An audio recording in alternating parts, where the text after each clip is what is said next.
सितारा यासिर के हस्बैंड की दूसरी वाइफ और उनके हस्बैंड भी मौजूद है, साजिद भाई भी। इनसे बात करते हैं। और आज तो हकीकत से पर्दा उठ गया, सब लोग साथ बैठे हुए हैं। फेक नहीं है, महल्ले से कोई लाके नहीं बिठाई हुई कि ये हमें कोई लड़की लाके साथ बिठा दी, इनकी वाइफ है। मैं साथ नहीं गई थी, वो भी मैं इनसे पूछती हूँ। मैं अपने हस्बैंड की शादी पे आपने देखा था, मेहंदी पे भी साथ थी, बारात पे भी और वली में भी। अस्सलाम वालेकुम। कौसर क्या हाल है? ठीक। मेरे हस्बैंड की जो दूसरी वाइफ है उनका नाम भी कौसर है। ये इत्तेफाक वो आपकी बहन तो नहीं है? सलाह तो नहीं गई हुई थी दोनों की शादी इकट्ठी करानी है 1.5 महीने के वक्फे से?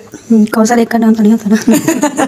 कौसर काफ़ी सारी दुनिया में। अच्छा मुझे ये बताएं कि भाई के माशाल्लाह बच्चे हैं, तो आपने इनको एक्सेप्ट कर लिया कि मैं जो कहते हैं ना पंजाबी की मिसाल है, सोतन तो मिट्टी दी भी नहीं मान होती, लोग कहते हैं, तो आपने सोचा था कि आप जिंदगी में बर्दाश्त कर लेंगे? पंजाबी बोलो। अब हो रहा है बर्दाश्त कि नहीं हो रहा है? अच्छा, सारी जिंदगी इंशाल्लाह हंसी खुशी रहेंगे? नहीं, ये आपकी छोटी बेटी है। नहीं। आयत, आपको पले पलाए माशाल्लाह बच्चे मिल गए हैं, तो ये आपकी कैसी महसूस कर रही है कि मुझे पले पलाए माशाल्लाह इतने सारे बच्चे भी मिल गए? बहुत अच्छा लग रहा है। अच्छा लग रहा है। आपकी जो सितारा है, कज़न मैं कहूँगी, ज़ाहिर वो या बड़ी बहन ही कहूँगी क्योंकि आपसे तो वो बड़ी है, अच्छी है जी? नेचर वाइज बहुत अच्छी है। हस्बैंड भी अच्छे हैं जी, बड़ा मुस्कुरा रहे हैं। दो बुढ़ियाँ सज्जे थे खब्बे हैं और चौड़े हुए पड़े हाथ, माशाल्लाह सेहतमंद हो गए। बस अल्लाह ताला जब देता है तो दो चप्पल फाड़ के हैं। सियाने के अंदर 12 साल पीछे रोड़ी दी सुनी गई, साढ़े 13 साल बाद सुनी गई। बिल्कुल। जब आपने निकाहनामे पे साइन किए क्या फील हुआ? क्या फील हुआ? कि कौसर का नाम लगा रहा हूँ, सितारा का नाम तोड़ के, या दोनों के नाम? नहीं दो। साजिद भाई आप कैसी गुजर रही है जिंदगानी? माशाल्लाह 3 महीने आपकी शादी को हो गए, अल्लाह आपको दिन दुगनी रात चुगनी तरक्की दे और आप 100 साल की ज़िंदगी माशाल्लाह दोनों बीवियों के साथ जिए।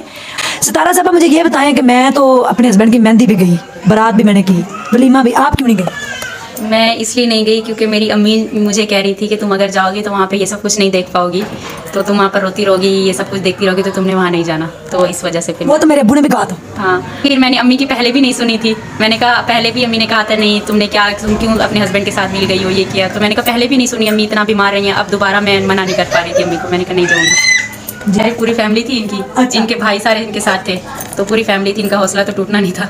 लेकिन आप तो नहीं थी ना जिनके साथ 13 साल गुजारे हैं? हाँ, मैं ज़ाहिर सी बातें नहीं थी। माँ बाप के बाद जब बहुत खूबसूरत रिश्ता होता है दोनों मियाँ बीवी का, बेशक, और अगर आप अफोर्ड कर सकते हैं, हो सकता है ये आपके नसीब में लिखी गई थी बचपन से, ठीक है, तो हमें इस चीज़ को एक्सेप्ट करना चाहिए। ये एक पॉजिटिव मैसेज है।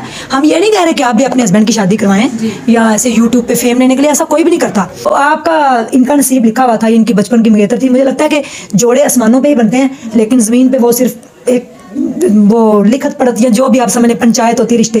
तो आपकी जोड़ी इनके साथ बन चुकी थी, फिर टूट चुकी थी, फिर दोबारा अल्लाह ने बना दी, और अब इंशाल्लाह दुआ है कि ये क़यामत कायम रहे। बस अब अल्लाह ताला बेहतर करे। लेकिन साजिद भाई अब आपने बैलेंस रखना है, क्योंकि पता की बात है, इसका हमने जवाब देना है आगे जाके। आप सल्लल्लाहु अलैहि वसल्लम की 11 बेगमें थी, ठीक है, और जिनकी भी 2 हैं, 3 हैं, 4 हैं, इस्लाम में 4 जायज़ है।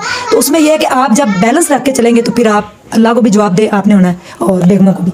ये दोनों शायद सब्र कर जाए, लेकिन इसका अब आप सुप्रीम कोर्ट है इस घर के, ठीक है, तो आपने इस घर को चलाना है, तो आपने दोनों में कभी भी तफरका नहीं डालना और दोनों में आपने जो है बैलेंस करना है। इंशाल्लाह।